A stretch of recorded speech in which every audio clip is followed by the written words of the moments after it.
आ गया गुरुजी, आ गया गुरुजी, आ गया गुरुजी, आ गया, पहुंच गया। क्या हो गया बेटा, कहाँ के हो गया था जी?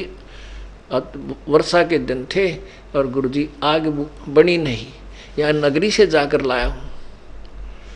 मैं कहा अच्छा बेटा, तेरी आंख का क्या हो गया? बस जी आपकी दया है, बस कुछ नहीं हुआ जी, भागा जाऊं था, थोड़ी सी ऐसे खरोंच सी आ गई, एक झाड़ी लगी और बांध कर नो। और अच्छा बेटा को दवाई दुई कर ले। अब गुरुजी तो पी का हुक्का पड़ गया, खरट्टे मारे। वो माई ने नींद आवना रात ने गया कि बनी है भगवान, देख कैसा पाप हो गया मेरे ते। अब उसने क्या किया कि वो एक कपन से रख रखी थी आँख, वह छुपा रखी कि रात न जाऊं को नहीं, सुबह जाऊंगी। वह सुबह उस आँख को लेकर के गई, कहने लगी महाराज जी मेरे से गलती होगी, मुझे माफ़ कर दो। क्या हो गया बेटी? माफ़ कर दो महाराज, मेरे से बड़ी गलती होगी। ऐसे ऐसे आपका भक्त आपका शिष्य अग्नि लेने गया था और मैं दुखी हो रही थी, धुएं में अग्नि गिल्ली थी, मौसम गिला था और वातावरण गिला होने से लकड़ी भी ठीक से नहीं जल रही थी। मैं फूंक मार मार कर मेरी आंखें धुएं से खराब हो रही थी और मैंने ऐसे ऐसे कह दिया और आपके शिष्य ने आँख सचमुच निकाल कर दे दी। ये गुरुजी मैंने माफ़ कर दो, मेरे पाप लग गया। मैं तो वैसे ही कहा था।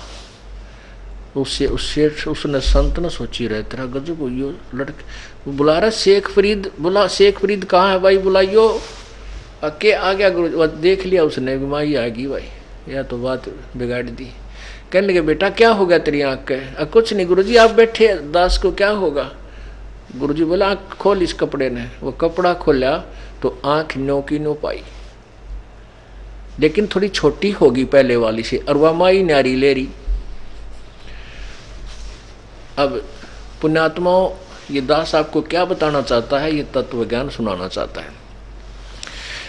कहते हैं इतने सिद्ध पुरुष थे शेख फरीद के वो गुरुदेव कि आंख भी जो की तो होगी उसकी फूटी हुई, लेकिन मोक्ष फिर भी नहीं था। अब ध्यान से सुनना इस तत्व ज्ञान को। कुछ दिनों के बाद वो संत का देहांत हो गया और शेख फरीद ने सोचा भाई गुरुजी ने कहा है कि तप करने से परमात्मा के दर्शन हो सकते हैं। अब जैसा भी उस अज्ञानी गुरु ने डड़े डोण की आज्ञा दी थी, उस शिष्य के करे वो तो तन मन तन से पर कुर्बान था।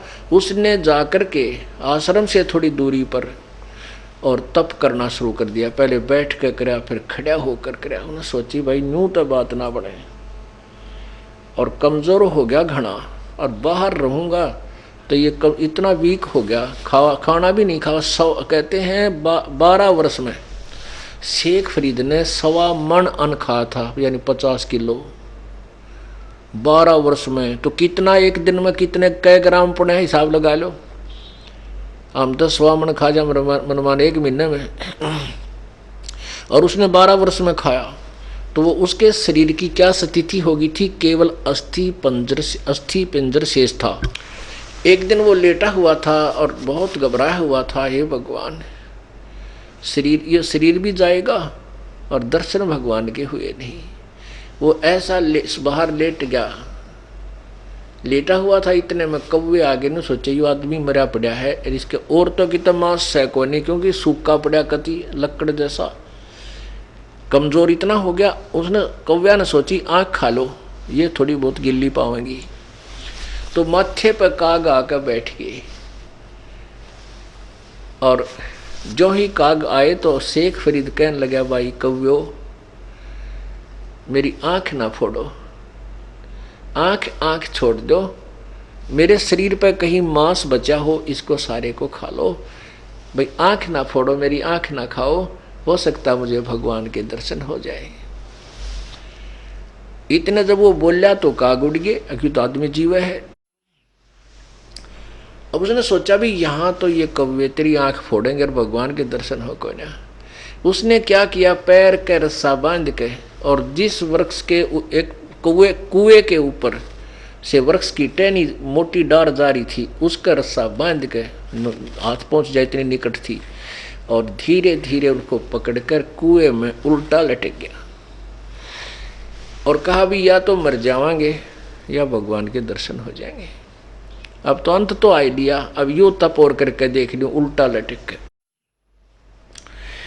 तो कहते हैं वो काफी ऐसे शाम एक बार बाहर आवे, खाना थोड़ा सा जिसा आहार करे, उल्टा फिर कुएं में लटक जाए। तो ऐसे वो लटका हुआ था और फूट फूट कर रोने लग गया, ये परमात्मा जीवन बर्बाद हो गया, आपके दर्शन हुए नहीं। अब परमात्मा कहते हैं जो जन कभी ऐसी आत्मा है, चाहे आज कोई हिंदू धर्म में, चाहे मुसलमान में, सिख या ईसाई धर्म में, जो पुण्य आत्मा परमात्मा की शरण में आऊंगी वर्तमान में, तो वो भी पहले कभी परमेश्वर के साथ रही है।